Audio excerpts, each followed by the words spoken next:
మేము అడిగితే ఈ రోజు పార్టీ మోసం చేసింది. ఎవరికైతే రఘునాథ్ రెడ్డి ఇన్నిసార్లు అనుభవించాడో ఆయన కాళ్ళకి టికెట్ ఇచ్చి మమ్మల్ని పార్టీకి కష్టపడి చేసిన దానికి ఈ విధంగా పోలీసులతో పార్టీకి కష్టపడి పనిచేసిన కాక ఈ విధంగా పోలీసులతో అరెస్టులు చేపిస్తావా? ఈ విధంగా అరెస్టులు చేపిస్తాం సార్? మిమ్మల్ని నమ్మి జెండా మోసి పార్టీకి పనిచేసిన దానికి ఈ విధంగా చేపిస్తారా చంద్రబాబు నాయుడు సార్ గారు? ఈ రోజు డబ్బులు ఏదైతే ఉందో ఇది మొత్తం మీద పుట్టపర్తికి సంబంధించిన వడ్డెర సామాజిక వర్గం నేతలందరూ కూడా ఇక్కడికి చేరుకున్నారు. వాళ్ళందరూ కూడా ఒకటే చెప్తున్నారు, ఏదైతే పుట్టపర్తికి సంబంధించిన పల్లె రఘునాథ్ రెడ్డికి సంబంధించిన వ్యక్తులు ఎవరైతే ఉన్నారో ఆ వ్యక్తి అతనికి సీట్ ఇవ్వద్దు, ఇప్పటికే 5 సార్లు మాకు సీట్లు ఇస్తామని చెప్పారు, కానీ ఇప్పుడు దాకా కూడా వ్యవహారాన్ని జరగలేదు.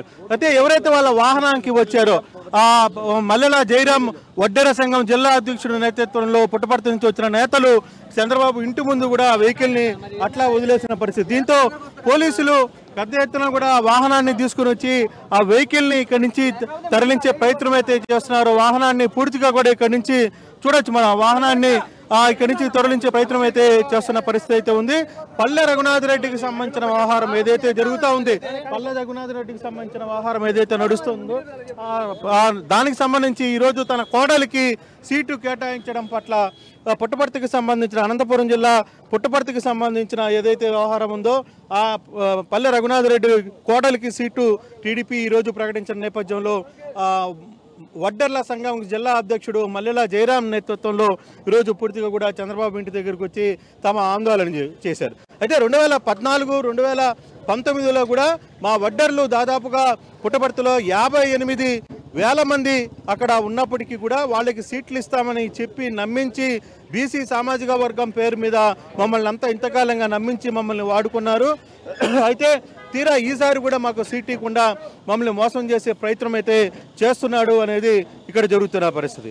సో ఈ నేపథ్యంలోనే ఆ పార్టీకి సంబంధించిన నాయకులు కావచ్చు, వాహనాలు కావచ్చు, వీటన్నిటిని కూడా ఇక్కడ నుంచి తొలగించే ప్రయత్నం అయితే చేస్తుండటంతో ఒక్కసారిగా చంద్రబాబు ఇంటి ముందు పెద్ద ఎత్తున కూడా ఉద్రిక్త వాతావరణం అయితే చోటు చేసుకుంది. ఇక్కడ అనుచరులని వాళ్ళందరినీ కూడా పోలీసులు ఇక్కడ నుంచి తరలించి తీసుకువెళ్ళిపోయిన పరిస్థితి అయితే ఉంది. వాళ్ళందరినీ కూడా పోలీస్ స్టేషన్కి తరలించారు.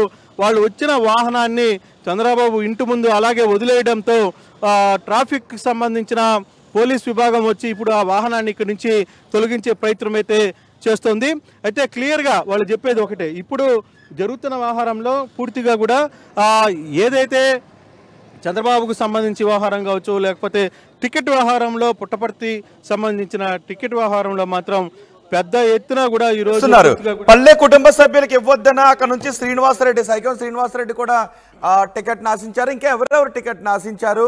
టీడీపీ నుంచి వాళ్ళకి వచ్చిన హామీ ఏంటి? పల్లె కుటుంబ సభ్యులకు ఎందుకు ఇవ్వద్దని అంటున్నారు? అంటే బేసిక్గా ఇక్కడ ఒకటే రోహిత్, బేసిక్గా ఇక్కడ దాదాపుగా 58,000 మంది దాకా బీసీ సామాజిక వర్గం వడ్డెర కులస్తులు ప్రధానంగా పుట్టపర్తి నియోజకవర్గంలో ఉన్నారు. 2014లో కూడా మేము ఇదే టికెట్ మా సామాజిక వర్గాన్ని కేటాయించమని అడిగినప్పుడు మమ్మల్ని నప్పజెప్పి 2019లో మీకు ఇస్తామని చెప్పారు. ఇప్పుడు 2019లో కూడా మళ్ళీ మాకు ఇవ్వకుండా పల్లె రఘునాథ్కి ఇచ్చిన పరిస్థితి. ఇప్పుడు 2024లో కూడా పల్లె రఘునాథ్ కోడలికి ఇచ్చిన నేపథ్యంలోనే వీళ్ళందరూ కూడా ఆందోళన చేస్తున్న పరిస్థితి అయితే కనబడుతుంది. రోహిత్, మనం చూడొచ్చు వాహనాన్ని పూర్తిగా కూడా ఇక్కడ నుంచి తరలించే ప్రయత్నం అయితే చేస్తున్నారు. ఇక్కడ ఈ వెహికల్కి సంబంధించి కావచ్చు, లేకపోతే ఇప్పటికే ఈ వాహనాల్లో వచ్చిన వ్యక్తులందరినీ కూడా పోలీసులు అరెస్ట్ చేసి తీసుకెళ్ళిపోయిన పరిస్థితి అయితే ఉంది. సో ఇప్పుడు ఈ వాహనాన్ని కూడా ఇక్కడి నుంచి తరలించి చంద్రబాబు ఇంటి ముందు కొంత గందరగోళమైన పరిస్థితులు ఉన్న నేపథ్యంలో ఈ ట్రాఫిక్ అడ్డంకులు జరిగిన నేపథ్యంలో క్లియర్ చేయాలన్న ఒక ఆందోళనకైతే వచ్చారు. ఈ వాహనాన్ని ఇక్కడి నుంచి తరలించేందుకు అన్ని రకాల ప్రయత్నాలు అయితే పోలీసులు చేస్తున్నప్పటికీ కూడా వీళ్ళకి అర్థం కాలేదు. సో అంటే వాళ్ళకి ఒకటే రోహిత్, ఇక్కడ కేవలం మా సామాజిక వర్గాన్ని ఒకసారి బీసీల పార్టీ అంటారు. బీసీలని దాదాపుగా 30 సంవత్సరాలుగా బీసీల కోసం మేము ఇదే ప్రాంతంలో పనిచేసాం. ఎప్పుడో కాంగ్రెస్లో ఉన్నాం. కాంగ్రెస్ నుంచి కూడా మేమందరం తెలుగుదేశానికి వచ్చాం. తెలుగుదేశంలో 2014కి తెలుగుదేశంలో పనిచేసాం. 2019లో తెలుగుదేశానికి పనిచేసాం. ఇప్పుడు వైసీపీకి, ఇప్పుడు తెలుగుదేశం నేతలుగా మేము మరో అవకాశాన్ని మాకు ఇవ్వండి అని అడుగుతున్నప్పుడు కనీసం మమ్మల్ని లోపలికి కూడా అనుమతించకుండా ఇక్కడ పోలీసులు అడ్డుకున్నారు. పోలీసులు ఆహారం చేసిన నేపథ్యంలోనే సో ఈ వాహనాన్ని అన్ని కూడా తీసుకుని వచ్చిన పరిస్థితి కూడా. సో ఇటువంటి నేపథ్యంలోనే ఈ ఆహారం అంతా కూడా జరుగుతుంది. తమ వచ్చిన వాళ్ళు ఎవరు సుధాకర్ ముందుగానే పెట్టారు. సుధాకర్ వర్గీయులు వచ్చారా? ఎందుకంటే పల్లె రఘునాథ్ కాదు, వడ్డెర సామాజిక వర్గం నేతలు వచ్చారు. మల్లెల జయరాం సంబంధించిన వడ్డెర జిల్లా అధ్యక్షుడు నేతృత్వంలో వాళ్ళందరూ కూడా ఇక్కడికి చేరుకున్నారు. వాళ్ళందరూ ఇక్కడికి వచ్చి ఈ ప్రాంతాల్లో ఇప్పుడు ఏదైతే ఆహారం ఉందో వీటన్నిటిని కూడా ఇక్కడి నుంచి వాహనాన్ని తరలించే ప్రయత్నం అయితే చేస్తున్నారు. వాళ్ళందరూ కూడా పోలీసులు ఇక్కడి నుంచి తరలించిన నేపథ్యం అయితే మనకు కనబడుతుంది.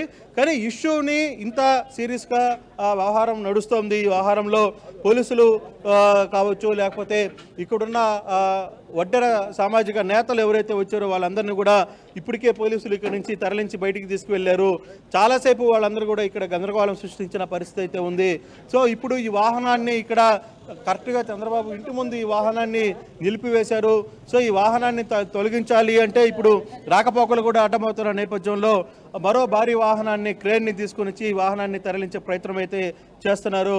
సో ఆ ప్రయత్నంలో భాగంగానే వ్యవహారాన్ని అంతా కూడా నడుపుతున్న పరిస్థితి అయితే కనపడుతుంది రోహిత్. కానీ ఏదేమైనా పుట్టపర్తియే కాదు, ఇతర సామాజిక వర్గాలకు సంబంధించిన వ్యవహారం అంతా కూడా కేవలం పుట్టపర్తియే కాదు. ఇప్పుడు మనం తాజాగా చూసుకుంటే బోడే ప్రసాద్ పెనమలూరు నియోజకవర్గంలో టీడీపీ అభ్యర్థిగా ఉన్న బోడే ప్రసాద్ ఆఫీస్కి కూడా బోడే ప్రసాద్ అనుచరులందరూ కూడా అక్కడికి చేరుకున్నారు. అక్కడ కూడా పెద్ద ఎత్తున ఆందోళన చేస్తున్న పరిస్థితులు అయితే కనపడుతున్నాయి.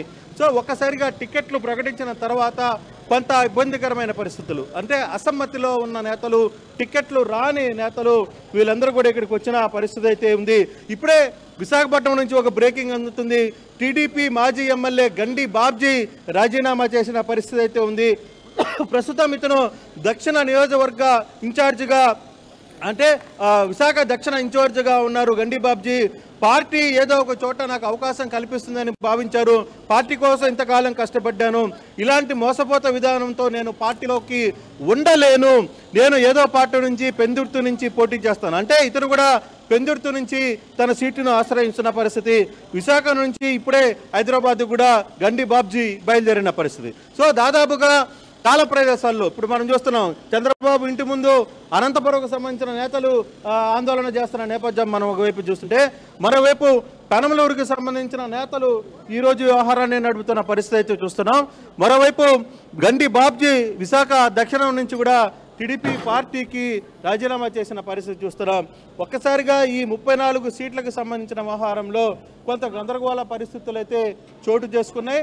ఈ పరిస్థితుల నేపథ్యంలో ఇక్కడ ఇప్పుడు పరిస్థితులన్నిటిని కూడా చక్కదిద్దే ప్రయత్నం టీడీపీ పార్టీ మరి ఎలా చేస్తుందనేది చూడాలి.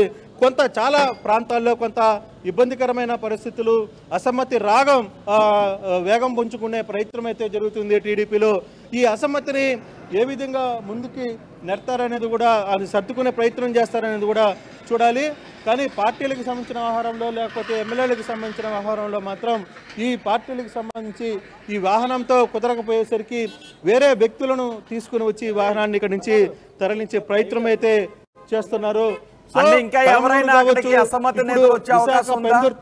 కృష్ణమోహన్, ఇంకా అసమ్మతి నేతలు అక్కడికి ఎవరైనా వచ్చే అవకాశం ఉందా? ఖచ్చితంగా పెనమలూరు నుంచి కూడా ఇక్కడ నుంచి పెనమలూరు నుంచి కూడా కొంతమంది ఇక్కడికి వస్తున్నట్టు సమాచారం అయితే ఉంటుంది. ఇప్పటికే పెనమలూరు సంబంధించిన బోడే ప్రసాద్ అనుచరులందరూ కూడా పెద్ద ఎత్తున పార్టీ ఆఫీస్కి చేరుకున్న పరిస్థితి అయితే చూసాం.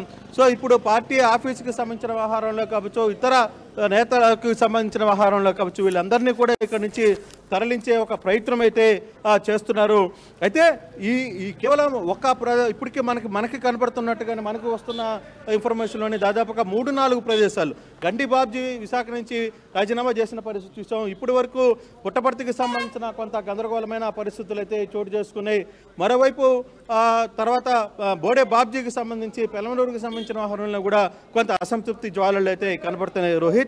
అయితే టికెట్ల వ్యవహారంలో కొంత ఇంతే కాదు, ఈ లిస్ట్ లో ఇంకా ఇంకా టీడీపీ ప్రకటించాల్సిన 16 నియోజకవర్గాలు ఉన్నాయి. ఈ 16 నియోజకవర్గాల్లో సీనియర్లు ఉన్నారు, టికెట్ల కోసం ఆశిస్తున్న వాళ్ళు. మైలవరం కావచ్చు, ఇట్లా సీనియర్లు ఉన్నారు. సో అక్కడ నుంచి ఇంకా ఎవరికి ఇస్తారు, ఒకవేళ అక్కడ సీట్లను అనౌన్స్ చేసిన తర్వాత ఇంకా అసమ్మతి చెలరేగే అవకాశం ఉందేమో చర్చ కూడా జరుగుతుంది. రెండో జాబితాలోనూ సీనియర్ల పేర్లు ఎక్కడ కూడా మనకి కనిపించలేదు. గంటా, దేవినేని ఉమా, కళా వెంకట్రావు, బండారు సత్యనారాయణ, సోమిరెడ్డి వీళ్ళ పేర్లు ఎక్కడ కూడా మనకి కనిపించలేదు. సో ఏం జరిగే అవకాశం ఉంది అంటే అక్కడ నుంచి టికెట్ ఆశిస్తున్న సీనియర్లకు షాక్ ఇచ్చే అవకాశం కనిపిస్తుందా?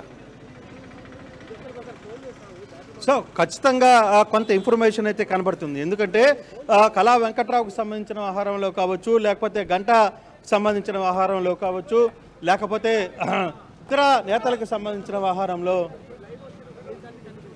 సంబంధించిన నేతల్లో ఎక్కడ కూడా వ్యవహారానికి ఈ ఇష్యూ అయితే కనపడుతున్నాయి. అంటే రేపు ఇప్పటికే సీనియర్ల కొన్ని పేర్లు, సోమిరెడ్డి చంద్రమోహన్ రెడ్డి పేరు, గంటా శ్రీనివాసరావు పేరు, తర్వాత కళా వెంకట్రావు పేరు, ఇట్లా చాలామంది, దేవినేని ఉమా కావచ్చు, బోడే ప్రసాద్ కావచ్చు, ఇటువంటి నేతల పేర్లు అందరినీ కూడా సెకండ్ లిస్టులో కూడా లేకపోవడంతో కొంత అసంతృప్తి అయితే నేతల్లో కనపడుతోంది. అయితే వాళ్ళ కార్యకర్తలు కూడా అసహనంతో ఉన్న పరిస్థితులు అయితే స్పష్టంగా చూస్తున్నాం. రేపు ఎల్లుండో ఈ వ్యవహారంలో కొంత పిలుచుకొని సర్దుబాటు చేసుకుని వ్యవహారం చేస్తారా, లేదు మరో 16 సీట్లు ఉన్నాయి కాబట్టి, ఇంకా 16 సీట్లు ప్రకటించాల్సిన పరిస్థితి ఉంది కాబట్టి ఈ 16 సీట్లలో ఎంతవరకు పాతవారిని లేదు సీనియర్స్ని సీట్లు అకామిడేషన్ చేసే పరిస్థితి ఉంటుందా లేదా అనే అంశాన్ని కూడా చూడాలి. ఆలపాటి రాజా, ఇట్లాంటి వ్యక్తులందరూ కూడా చాలామంది సెకండ్ లిస్టులో కూడా తమ అదృష్టాన్ని పరీక్షించుకోలేకపోయారు, అదృష్టం వరించలేదు వీళ్ళందరూ కూడా. దీంతో ఒకసారిగా కొంత ఉద్రిక్త వాతావరణం అయితే చోటు చేసుకుంది. సో చాలా ప్రాంతాలకు సంబంధించిన వ్యవహారంలో ఇప్పటికీ అంటే కొన్ని ప్రాంతాల్లో కొంత అసంతృప్తి జ్వాలలు, కొంతమంది కొందరితో సమావేశాలు కావడం, తిరుపతి లాంటి ప్రదేశాల్లో జన సైనికులంతా కూడా ఇండివిజువల్గా వాళ్ళ ఒక నిర్ణయానికి రావడం, లోకల్ వర్సెస్ నాన్ లోకల్ అనే ఒక వాళ్ళు కూడా ఒక ప్రచారాన్ని తీసుకుని వచ్చే ప్రయత్నం అయితే చేస్తున్నారు. వీటన్నిటిలో కొంత అసంతృప్తి జ్వాలలు అయితే టీడీపీ ఇప్పుడు తట్టుకోవాల్సిన పరిస్థితి అయితే ఉంది. బహుశా ఇంకా సమయం ఉంది కాబట్టి వీటన్నిటిని కూడా రెటిఫై చేసే పరిస్థితి అయితే కనబడుతుంది. రైట్ కృష్ణమోహన్, టీడీపీ రెండవ లిస్ట్ 34 మంది అభ్యర్థులతో కూడిన రెండవ లిస్టును రిలీజ్ చేసింది. రెండవ లిస్టును రిలీజ్ చేసిన తర్వాత కొన్ని చోట్ల నుంచి అసమ్మతి సెగలు మనకి కనిపిస్తున్నాయి. విశాఖ నుంచి గండి బాబ్జీ టీడీపీకి గుడ్ బై చెప్పినట్టుగా తెలుస్తుంది. కొన్ని రోజుల నుంచి పొమ్మన లేక పొగబెడుతున్నారు టీడీపీ అధిష్టానం అనే భావంలో గండి బాబ్జీ ఉన్నట్టుగా కూడా మనకి వార్తలు వచ్చాయి. అంతేకాదు హిందూ పుట్టపర్తి నుంచి పల్లె రఘునాథ్ రెడ్డి కుటుంబ సభ్యులకు టికెట్ని కేటాయించడాన్ని అక్కడ ద్వితీయ శ్రేణి నాయకులు వ్యతిరేకిస్తున్నారు. పల్లి సింధూరారెడ్డికి టికెట్ను కేటాయించారు, పల్లె రఘునాథ్ రెడ్డి కోడలికి. ఈ నేపథ్యంలో అక్కడ నుంచి కొంతమంది ద్వితీయ శ్రేణి నాయకులు టికెట్ను ఆశించిన ద్వితీయ శ్రేణి నాయకులు చంద్రబాబు నివాసం దగ్గరకు వచ్చి అక్కడ ఆందోళన కూడా చేస్తున్నారు. అంతేకాదు రెండవ జాబితాలు ఎక్కడా కూడా సీనియర్ల పేర్లు మనకి కనిపించలేదు. గంటా కానీ, దేవినేని ఉమా, కళా వెంకట్రావు, బండారు సత్యనారాయణమూర్తి, సోమిరెడ్డిల పేర్లు ఎక్కడా కూడా కనిపించలేదు. హెచ్ఎర్ల నుంచి కళా వెంకట్రావుకి టికెట్ ఇచ్చే అవకాశం ఉందా లేదా అనే చర్చ కూడా జరుగుతుంది. అలాగే మైలవరం నుంచి ఎవరికి టికెట్ని ఇస్తారు, దేవినేని ఉమకి టికెట్ని ఇస్తారా, వసంత్కి టికెట్ ఇస్తారనే చర్చ జరుగుతూ ఉంది. అయితే దేవినేనికి మైలవరం లేదా పెరంలూరు ఈ 2 స్థానాలు ఏదో ఒక టికెట్ ఇచ్చే అవకాశం ఉంది. మరోవైపు గంటా శ్రీనివాసరావును చీపురుపల్లికి వెళ్ళమని అధిష్టానం చెప్తున్న నేపథ్యంలో గంటా వెళతారా లేదా అనే నిర్ణయాన్ని ఈరోజు తీసుకునే అవకాశం ఉంది. ఈ నేపథ్యంలో సీనియర్లు పోటీ పడుతున్న నియోజకవర్గాల విషయంలో ఇంకా ఎటువంటి క్లారిటీ కూడా రాకపోవడం కొంత ఉత్కంఠనే కలిగిస్తోంది. టీడీపీ ఇంకా 16 అసెంబ్లీ నియోజకవర్గాలకు క్యాండిడేట్లను ప్రకటించాలి. ఈరోజు ప్రకటించిన 34 మంది అభ్యర్థులను ప్రకటించిన తర్వాత కొన్ని చోట్ల నుంచి గందరగోళం, అసమ్మతి సెగలు వస్తున్న పరిస్థితి కనిపిస్తోంది.